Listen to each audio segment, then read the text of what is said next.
Sebuah video berdurasi 30 detik viral di sosial media. Dalam video itu tampak dua ABG terlibat baku hantam. Kedua remaja itu terlihat kesal serta emosi. Keduanya seperti ingin mengalahkan satu sama lain. Pukulan serta tendangan bertubi-tubi dilayangkan keduanya. Video itu direkam salah satu rekan dari remaja yang menggunakan kaos hitam.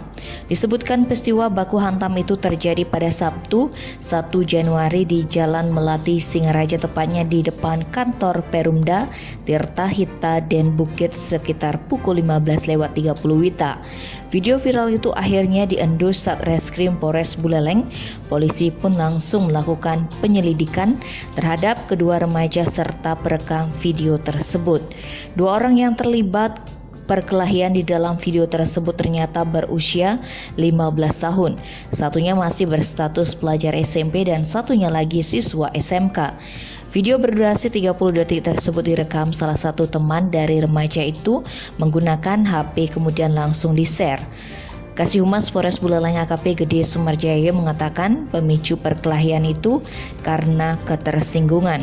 Pihak kepolisian tidak melakukan tindak pidana karena melibatkan anak di bawah umur. Kejadian itu diselesaikan secara kekeluargaan dengan mendatangkan orang tua kedua remaja tersebut.